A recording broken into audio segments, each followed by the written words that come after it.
This is Monica Sawyer. Welcome to Real Estate Investing for Women, where we focus on all aspects of real estate investing, including strategies, mindset, emotional mastery, money smarts, and so much more to ensure your success. If you'd like to learn my personal favorite investing strategy, just go to blissfulinvestor.com. You can also listen to this episode on the Real Estate Investing for Women podcast on iTunes. Now, let's welcome our guest. Today, I am so excited to welcome to the show a dear friend of mine, Caterina Rando. Caterina is a business transformation coach who passionately serves women leaders on a mission. Her over 25 years of educating and empowering audiences and groups makes her truly masterful at providing a ton of value. She shares how to be loud and proud about the value you bring in order to serve more people and make your businesses thrive with speaking, workshops, group programs, and retreats. And ladies, I just want to put in a personal note that Caterina is one of my personal coaches. She and I met years ago, and I finally ended up in one of her speaking retreats and programs, so we got much closer. And I just have to say she's had a huge impact on my life, my business, and she's a big reason why I'm speaking to you each week. So I just want to all of us be really grateful that she's here with us. Hello, Caterina. How are you? Monica, I am wonderful. Thank you for that fabulous introduction. And it is my honor and privilege to watch you do your thing with so much bliss. Love it. I was so funny because early on when I was talking to Caterina and I was using this word bliss, every other coach would get like glassy-eyed. They look at me like, what the heck? I can't relate to that word. And Caterina actually has a term called blissing, which is when we hear something we love, we go bing, bing, bing, bing, bing. And of course, someone that uses the word blissing is someone I need in my life, right? And you know what, Monica? I sometimes talk about you to a client. I say, I've got this client, Monica Sawyer. Have you met her? Because you're always so in your bliss. And sometimes women in business, they're focused on, different things and they're stressing about them. And I say, bliss, bliss, bliss. Bring in your bliss. Bring in your bliss. Yay. You are a role model for bliss, my friend, for sure. Oh, thank you so much, Caterina. I'm honored that you say that. So another one of the many things that Caterina and I have in common is our relationship with our moms and the huge impact that our mothers have had on our lives. And since this is the Mother's Day episode, I really wanted to share with you in honor of all of those mothers out there that have impacted our lives in so many ways. They take care of us, they feed us, they love us. Not only do they feed our bellies, they feed our souls and our minds and encourage and inspire us to be the very best women that we can be. And so today I really want to honor our moms, and I thought there was no better person for me to have this conversation with than with Caterina. So Caterina, could you just start by telling us a little bit about your story and your mom, your relationship with your mom? Sure. Well, I'm Italian American. My grandparents came, most of them through Ellis Island, and I was raised in a very Italian American household. West Coast Italian, though, not East Coast Italian. There's definitely a difference. My grandfather was a shoemaker, and my other grandfather owned a grocery store.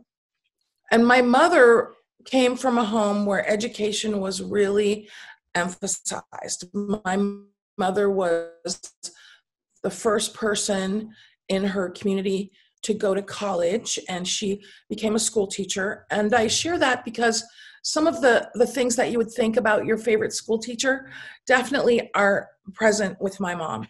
She was the mom that would be so excited whenever a child would come to the door selling candy or selling something. Not only would she instantly open her wallet, but she would also lean down and say hello and tell them how proud she was of them and what a great job she was doing. Her bliss was absolutely being a school teacher and working with children. And also, though, my household, my dad too, very generous people. Now, working class people, living in a regular house in a regular neighborhood. And still, Monica, I was taught that there's always money to help someone, whatever it is. And whatever the ask was, the answer was always yes. And that is something that I continue in my life, and really I think was great modeling for an attitude of abundance and generosity. Mm. Yeah, and I know you really are all about positivity, integrity, generosity, and community.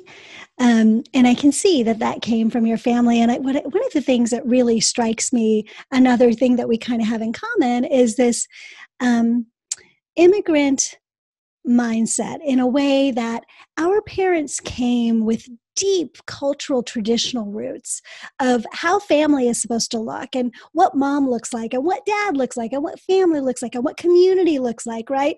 And some of those traditions we've had to break away from as younger women, right? Because we have to evolve and progress, and not everything served us.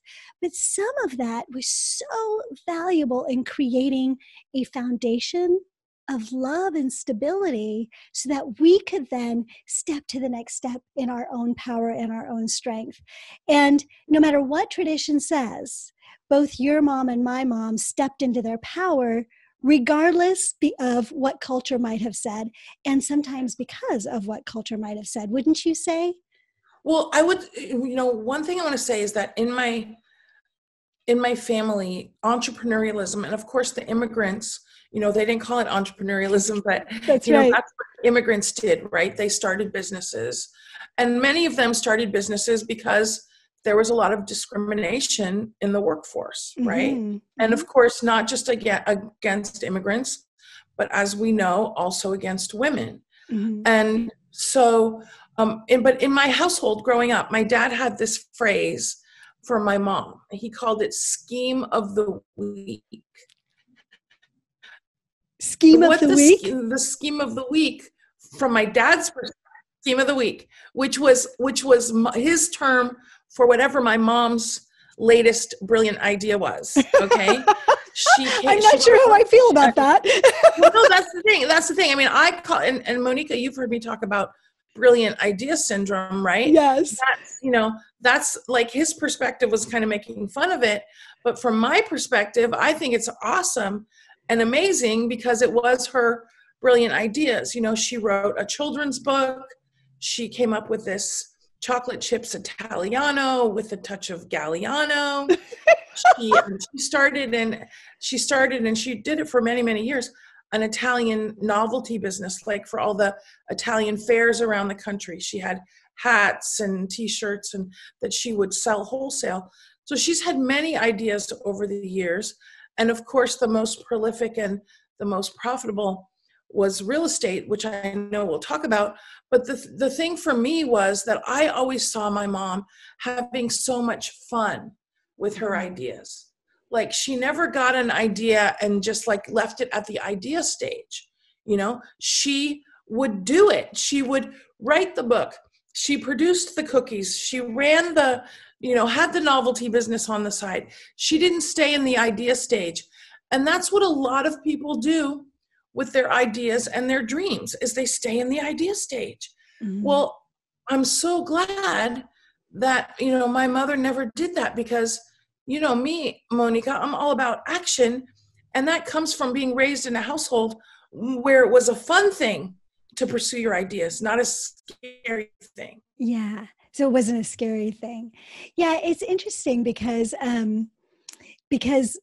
in my household, so we came as immigrants, educated in India, where my parents' degrees weren't actually recognized here in the United States. So it's a little bit of a different immigrant experience. But what is so funny and so much in common is that they were still entrepreneurs. Like my mom's a doctor, my dad's an engineer, mm-hmm. and they had these jobs and they felt so limited, like they needed to do the things that they needed to do for their families, but they felt limited. And both of them, the second they could become entrepreneurs, they did that. And to me, it was really inspiring also because, like you, I got to watch them take their idea and create something brand new out of it, right? My mom became a doctor in a Wow. time when girls didn't go to medical school in India. Oh, And she was told many times that she wasn't going to be able to do it. She wasn't wow. smart enough. Women don't do that. You should get married, all Mhm, of this stuff, right? So mhm. she went to medical school kind of against the odds, and then comes to the United States, and her medical degree is not recognized. So she goes through the whole thing again. She educates herself again. She goes through the internship. She does the whole thing. But the Wow. second she was able to open her own clinic and treat people in the way that she wanted to, that wasn't dictated by a hospital, that's Mhm. what she did. And she did it well. And she had all these ideas of the kinds of people she wanted to help and the conversations she wanted to have and the difference she was going to make. And she just did it. And so, like you, I've had that experience that great Mhm, ideas are awesome, mhm. but nothing happens till you take action. And I got Exactly. to watch my parents do that. I love, and that is modeling, Monica, for us to not be hesitant, to not be thinking, I don't even think about, well, what if it doesn't work out? I don't even think about that, Mhm. because I know that I can figure it out, whatever it is. And because I just think sometimes it's fun. Monica, you've been on retreats with me.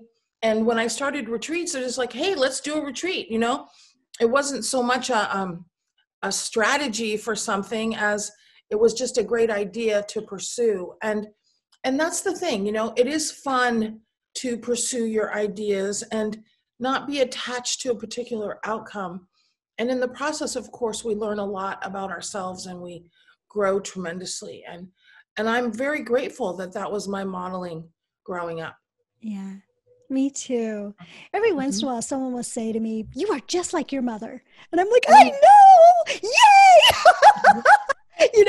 I picked up That's all that's good beautiful. and all much that's not so good, but I'm like 2.0 of my mom, right? And I Yeah. just love that because I think that when we have a model that we can emulate that Mhm. had that joie de vivre, right? And the Mhm. excitement about creating a business and creating something new, right? As women, we saw it on our moms. They birthed us, right? We Yes. have the capacity to birth not just people, but Right. businesses and Right.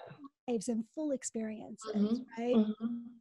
Absolutely. And I do consider it a compliment when someone says I'm just like my mother. Uh-huh. And my mother, the other thing, Monica, is my mother can talk to anybody, Mm-hmm. and she's a voracious reader. So she knows a little bit about a huge variety of topics. Mm-hmm. She reads things that just to read them, to learn about a new topic. And I've always admired about her ability to talk to anybody. But you know what part of it is, Monica?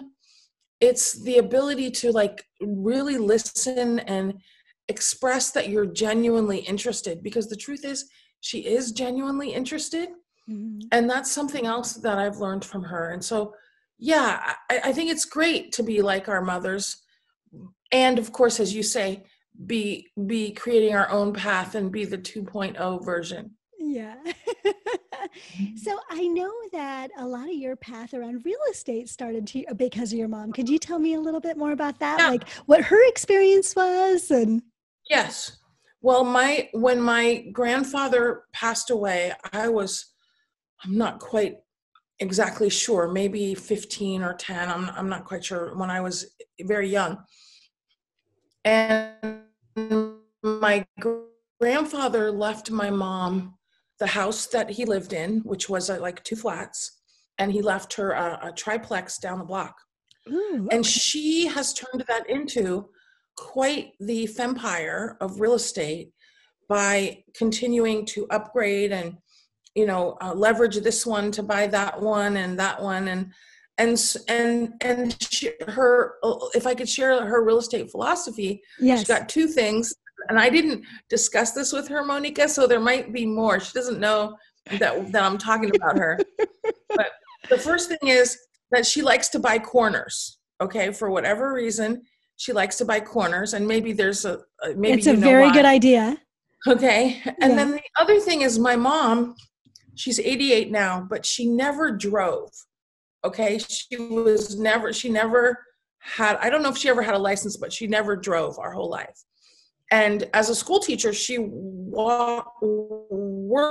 about 30 blocks east of our house. So she walked to work every day and she walked home. And so she always liked to be able to walk by her buildings. So with the exception of one, she has all of her buildings in the neighborhood so that she can walk by them and do a personal inspection. So those are two things. She has commercial property and residential property. And I'll say, actually, I'm going to say one more thing that is part of her philosophy.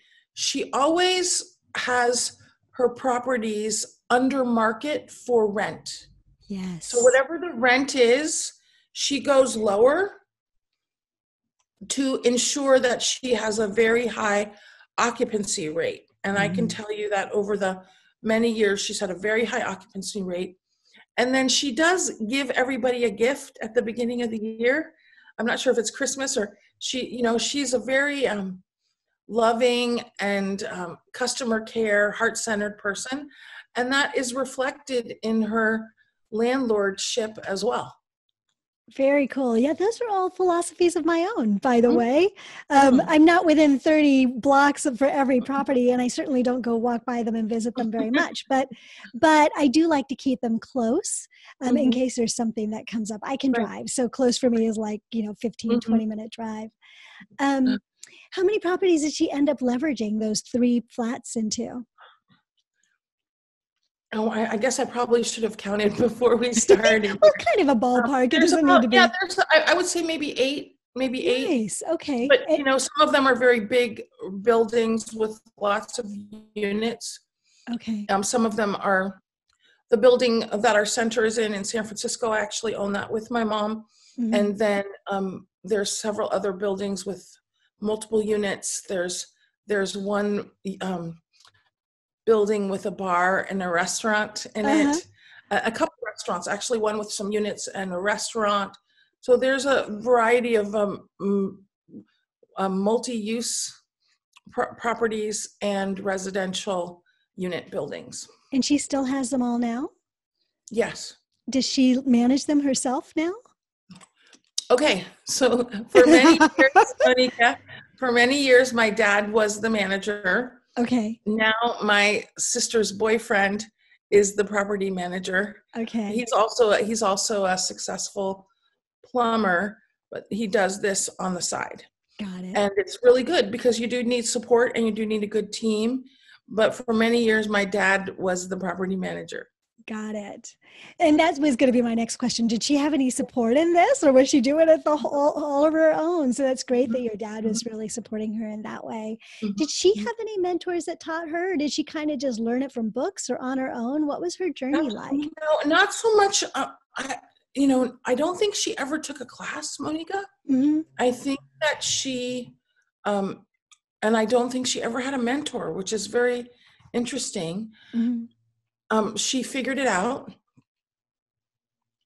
But the other thing is that, she always picked, of course, people that she really trusted, and she would get to know them. And of course, she rewarded loyalty by having the same gentleman who was doing all her real estate deals for her, and a company that helped her with all the financing. So as I teach, find your good partners and work with them over and over. And of course, trust and integrity and good communication are key ingredients that you want from any of your partners. And that's what I saw with my mom. And that's part of what I focus on in my business with my vendors and, of course, teach my clients. Right. It's so interesting because people frequently talk about real estate as being, a numbers business. If the numbers work, buy the property, you will make money. And one of the things that I say over and over again is that, yes, the numbers have to work. That is true. But that's not where the business stops. The true magic happens in the relationships with your vendors, the relationships with your business partners, the relationships with your tenants.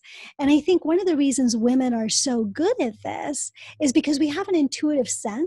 Not all of us, I don't want to be segregational in any way here, but and not to say that men don't have this too, but I think this is one of our superpowers, right? As women, we really love the relationship. And so we put a lot of value on those relationships. We put a lot of energy into them. And in in the real estate business and in your business, that really pays off, right? And then also that intuitive part. We have this intuition. Your mom needed to have tenants that she trusted and that she liked, and she took the time to get to know them. Well, I do that same thing, which is why my tenants stay with me for 10, 12, 15 years. So I don't have turnovers, right? And so it's so good to see, ladies, this is what I'm trying to say here. Caterina is talking about her mom, and her mom has demonstrated she's a perfect example of what a woman in real estate can look like. So many of you sometimes think, gosh, this is hard. There's too much to learn, right? There's so many shiny objects, so many opportunities, and sometimes it can get confusing. And instead, think of real estate as the most intuitive business in the world, right? Caterina's mom inherited property. Did she know much about real estate when she got those? Not to my knowledge. Yeah, no. Right. So she inherits some property. She's like, oh, this is cool. I've got some houses. Let me put people there, right? And she just did it. And she just moved forward. And she engaged the support of her husband and later her children, right? So this is what we can do as women. And it's not that hard. Making money in real estate is not that hard.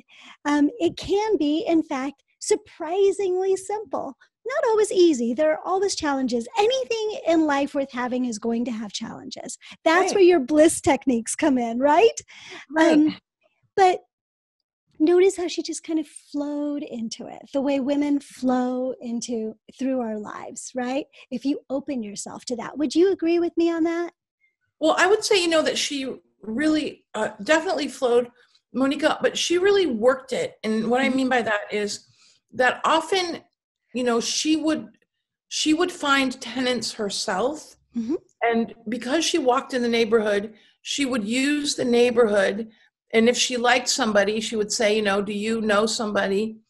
And she really, in terms of even the commercial properties, when a restaurant was leaving, she would find the restaurant to go in to replace them. Or when she bought a building, if it needed tenants, she would work her network, as you know how to do. And I'm a big proponent of, she would work her network to make it happen and get the tenants that met her tenant criteria. And I think she would probably describe it as a lot of fun. She seemed to have a lot of fun doing her real estate. And, that's how I got started was, can I say this, my friend? Absolutely. But I just want to interject one thing really quickly. I don't think of this flow as not working. I think of flow as a way to work. Do you know what I mean? Like if we can really, really work it, but we should work it in a way that feels blissful and fun. Absolutely. Right? So that's kind of what I meant by flow. Not that we don't work it, but like she loved networking. That was the network. That was her skill. And so that's what she did to make her business thrive, right? That's kind of more of what I meant there. Absolutely. Like even today, Monica, and I told you she's 88. She takes a walk every day. And if I need to know what's going on in the neighborhood, I just ask my mom. Exactly. Anything new and exciting in the neighborhood? Because she walks, many of the people in the neighborhood know her. She talks to the store owners, property over there, whatever. She's in the know because she walks the neighborhood. And that has been part of the fun for her too. Exactly.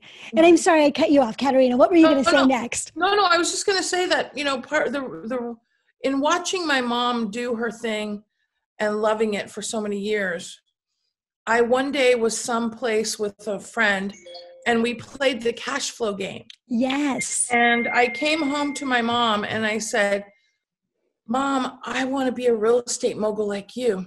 And this is probably 20 years ago, Monica. And then she came to me about a month later and she said, hey, Caterina, if you can come up with $15,000, we can put a down payment on this building. And that was the building that we have our center in San Francisco. Mm-hmm. And I had to borrow 10,000 of that 15,000. And, just whatever it takes to get started. I was so happy to get started. And of course, I've done deals that have not worked out, but it's all a part of the learning process, and a few $1,000 lesson here or there is okay, because it's important to be in the game of real estate if you want to get ahead in real estate. And if somebody doesn't have a mom like mine or yours, that's what you're here for, my friend, is to be supporting them as their blissful mentor. And I have one more thing I want to say, if that's okay. Yes. It's important for people to pick mentors that, it's not just about the success of the mentor. It's about the values by which the mentor lives their life and runs their business. And the reason why I think you're a great real estate mentor, and I've been honored to come to your classes, is because of the values by which you run your life and your business. And it's, of course, integrity and the whole thing about bliss. Like, I want to be as blissful as you, Monica, when I'm doing any deal, And so if I want more bliss in my life, then I want a mentor that has that bliss value down, which I really feel you do. And I wanted to say that because, I see a lot, because I'm a business mentor, I see a lot of people that tell me their sad stories about picking mentors that weren't the right match for them. And I think that that's the missing piece, that they're also often missing looking at the values of the mentor. They're just looking at their success. Yeah, that is so important. And I've made that mistake myself, is going for the business idea rather than the underlying values. Right. And as I'm getting older and I've made that mistake enough, I'm able now to really see and peg. Mm-hmm. So I'm paying more attention to my gut. When my gut says, no, I don't like that person, but you still give them the money because you think they're going to make your business thrive, right? It's now I'm much more likely, like, if I don't feel it, if I don't feel that our values are synchronous, I just won't do it, no matter how good their pitch is or whatever, right? Exactly. Yeah. And the other thing go ahead, my friend. No, go ahead. Go ahead. I was just going to say that sometimes I find the better the pitch, the worse it is, because if you're really got massive value, you don't need as good of a pitch. Because everybody's raving about you, right? That's true. And sometimes when the pitch is so good, it's because that's all they got is the pitch. So interesting. I've never heard you say that. I don't know if I've ever said it before, but I'm thinking of some situations, that, and because I don't feel that I'm a master. I know how to make an offer, but I don't feel necessarily that I'm the master of a pitch. And because, like you were saying earlier, it's about the relationships. Because I have great relationships and I think great word of mouth and great raves, that, the business continues to flow and grow, regardless of not having a phenomenal pitch. Yeah. The other thing that I really appreciate about you, and I think that this is really important when you're looking for a mentor. So our moms were given to us as mentors that we didn't get to pick, but often we're out there. I mean, I feel really lucky, the one that I got, but not everybody feels that lucky. I mean, that's the truth. Or they feel lucky in many ways, but not necessarily in business, right? Right. So, Yeah. so when you're picking a mentor, the other thing to know is the longevity of that network, that mentor. Maybe they Right. haven't been in your life for a long time, but they should have seen the cycles of the economy. They should be mature enough to not overpromise Right. based on a lack of knowledge, right? So I've been through 3 big dip cycles in real estate. You've been through Yeah. many cycles as a Yeah. speaker. And Yeah. that's one other thing, because it also really adds to the integrity of that mentor, because they can say, yeah, I've been through this stuff. I can support you through it. And this really is what's possible for you, right? Or for all of Exactly. us.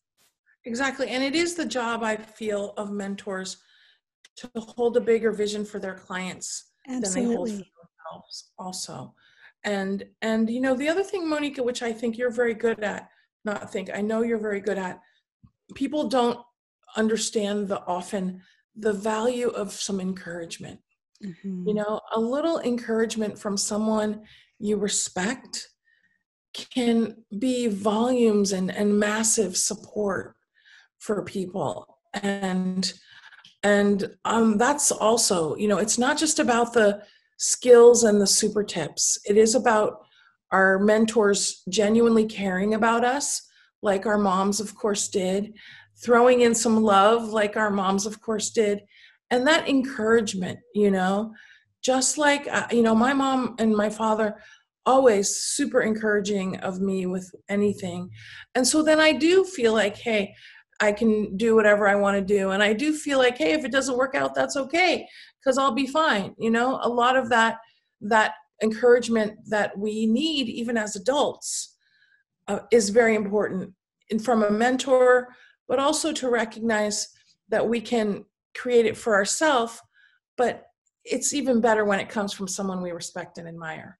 Absolutely. And that's important in our business relationships with your Yes. vendors, with your tenants. Yeah. I send my tenants notes that just say, thank you for just always paying on time for 5 years, or, just Right. thank you. Thank you for, That's awesome. for being the person that I want in my home, right? Like, Yeah. it's so good on so many levels. I'll tell all of my vendors, thank you so much for doing such a good job, right?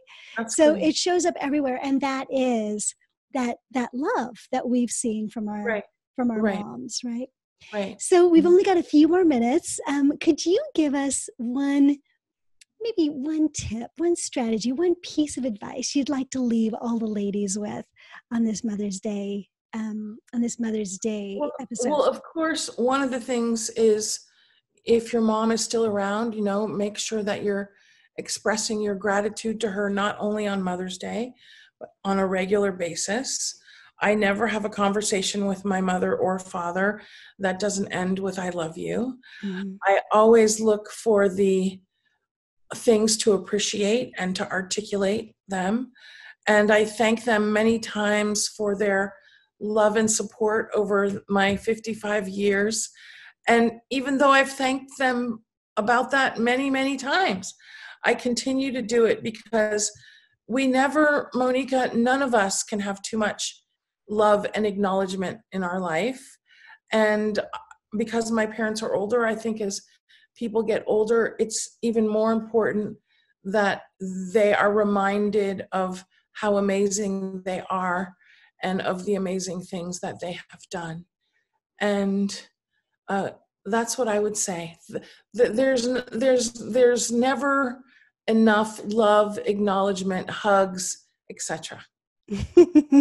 Thank you so much. This conversation has been so good, Caterina. Thank you so much for joining me. Thank you. Thank you for the invitation. Yeah. I can't wait for my mom to listen. She doesn't know that I'm talking about her, so I can't wait for her.